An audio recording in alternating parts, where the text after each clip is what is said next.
Welcome to the Speaking of Resilience podcast. I'm Jim Lively with the Groundwork Center for Resilient Communities. And I'm Kate Madigan with the Michigan Climate Action Network. First learned about Line 5 as a 67-year-old oil pipeline carrying 23 million gallons of oil every day across Michigan and through the Straits of Mackinac. In fact, it sits in the open waters for more than 4 miles, right there near the Mackinac Bridge, where a spill would be one of the most catastrophic locations anywhere in the Great Lakes. Today, our guest is Bryan Newland, chairman of the Bay Mills Indian Community.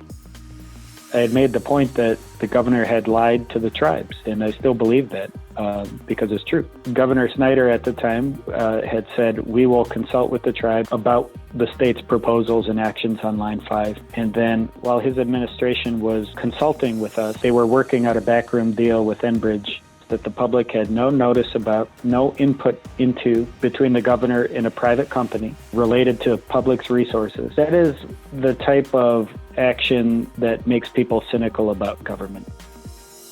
Our interview with Chairman Bryan Newland about Line 5 could not be more timely. There is a lot happening around Line 5 right now and over the past few weeks since we originally recorded this podcast.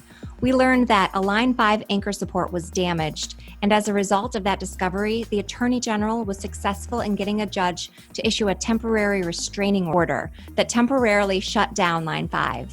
In the legal hearing about this that we are watching as this episode goes to air, we learned that there were 2 additional incidents where ships' anchors or cables struck Line 5 in the Great Lakes, unbeknownst to Enbridge, only to be discovered when they were fixing damaged coating on the pipeline. This alarming revelation raises increased concern about this 67-year-old pipeline and highlights the need for Governor Whitmer to join the Attorney General in action and revoke the easement. Go to the Michigan Climate Action Network website at miclimateaction.org to urge the governor to take action and shut down Line 5. While all of this is going on, simultaneously, Enbridge is applying to build an oil tunnel in the Straits of Mackinac. They have to get approval from the Michigan Public Service Commission, and Enbridge asked the commission to fast-track approval instead of going through the full review. On Tuesday, June 30th, the commission denied that request and will be requiring Enbridge to go through the extensive process to seek approval for an oil tunnel. Also on Tuesday, June 30th, Michigan Climate Action Network and the Environmental Law and Policy Center formally intervened so that we can make sure the Michigan Public Service Commission considers the climate impacts of building new fossil fuel infrastructure in the middle of a climate crisis. In the coming weeks, we'll continue to cover this issue in more depth.